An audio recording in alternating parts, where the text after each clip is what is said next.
Hello there, welcome back to my channel. We are going to start exploring our Earth and our solar system, but this time from space. Can you see the black area around us? Yeah, that is space. And a big difference if we compare the two, the Earth and space, that in space there is no gravity. So here, this pen just can be dropped easily and it just falls on the book. But in space, because there's no gravity, it never happens, you can float, yeah? So here you can find the Earth, and as you can see, it rotates around its own axis. You can repeat the word, rotates. It rotates. How many hours does the Earth need to rotate just once? Everybody knows that because that's one day, so 24 hours. Yeah, and one part of the Earth is totally black, of course, because the sun just shines on one half of the Earth.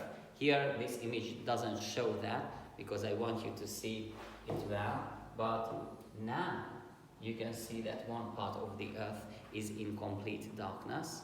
The sun is over there, and we call this special line here, we call that the terminator line, okay? So the terminator is the shadowy area, it starts here in the middle on this special diagram, and we call that line the terminator. So now we know quite a lot about the Earth. It rotates, it needs 24 hours for rotation. But where is the Earth situated exactly? Let's see a different image. And here you can see our solar system. Basically, we live in the Milky Way galaxy. There are a lot of stars in the galaxy, and the sun is one of the stars. What do we know about the sun? Can I make it a bit bigger? Let's see. I can just move it around. Not the best though, but still you can see it here. The surface is like 6,000 degrees and it has yellowish light. What is a star? Does it have rocks or gases? Yes, it's a gas ball basically. Hydrogen and helium can be found there, and it gives off light. The yellow light is really typical of our sun, but there are lots of different other types of suns or stars with different colors. Let's see what kind of colors are typical. Blue, white, yellow and red. Let's learn something about these colors. Which is the hottest? When it comes to stars, blue stars are the hottest and red stars are the coldest, but of course they still can have quite a lot of energy. Okay, so the yellow star comes right after the white one. So blue, white, yellow and red stars. Our sun gives light and heat to Earth. Humans, plants and animals need light and heat to grow and live. What else can we find in space?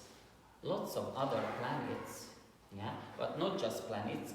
There are even moons, like around the Earth there's a moon revolving. That's a really important word. We revolve around the sun and the moon revolves around the Earth in our solar system. What else can you find there? So lots of planets, lots of asteroids, so smaller planet-like things.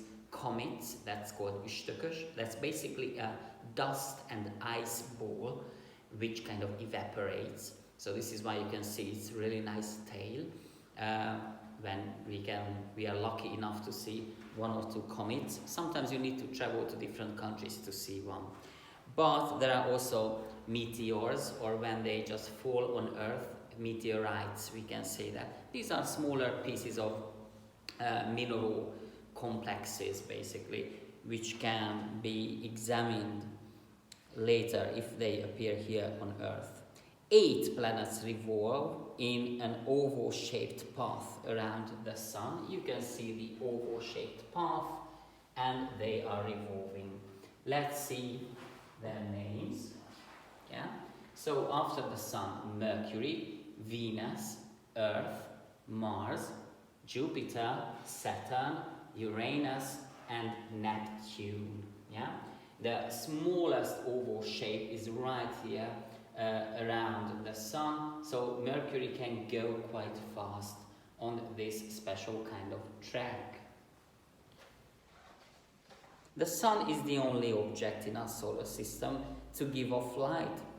As you can see, the Sun gives its light to the planets, so you can see the shady part and you can see the part where there is light. What is the name between the two, where there's darkness and light, and in between? Terminator. That's what we learned. So these objects basically just reflect the light of the Sun. They do not have their own light. So this is why our Sun is so precious. Okay, now let's see what we learned. We learned about the solar system, the Sun and the planets. We learned that planets rotate. The Earth rotates in 24 hours. The planets also revolve around the Sun. What is the time period of this kind of revolving movement in case of Earth? How many days does it need to revolve around the Sun? Everybody knows that we need 1 whole year to have this nice round. It takes Earth about 365 days to revolve around the Sun just once. And this revolution takes a year. Okay, actually it's a bit longer than that. This is why we have leap years every 4 years, because it's 365 days plus a quarter. So we add up these quarters, and after 4 years we have a whole extra day. So if you were born on the 29th of February, okay, you shouldn't be scared. A year later you can celebrate your birthday again, but in your calendar you cannot find the 29th of February again.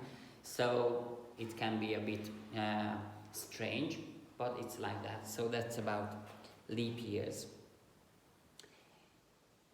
Okay, we also spoke about Earth's rotation from the point of view that it causes day and night.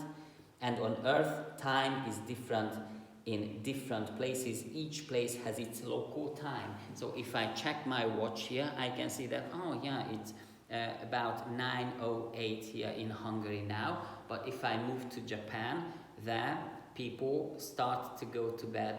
Or if we go to New York City, people didn't even get up. So it can be different everywhere. Just one more nice thing. So here you can see that the revolution of the Earth is 365 and a quarter days. So 365.25 days. That's a year.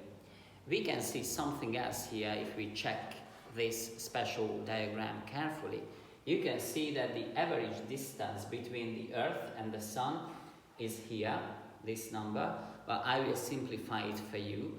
On average, it's 150 million kilometers. And the strange thing is coming now. Most people would think that it's warmer here in summer because we are closer to the Sun, but it's not true. Actually, when in Hungary it's summertime, we are further away from the Sun. It's like 152 million kilometers in summer, and in winter we are a bit closer to the Sun. It's like 147 million kilometers. So it's not about the distance, it's about the tilt of the axis, but we will learn about those things later in year 5, 6, 7 and 8.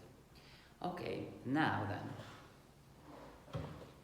we are going to finish our special space studies now with this, and I will tell you what to do, but not in the video, but I'm going to send you the different links of your tasks. So, thank you very much for your attention. Keep up good work. Bye-bye.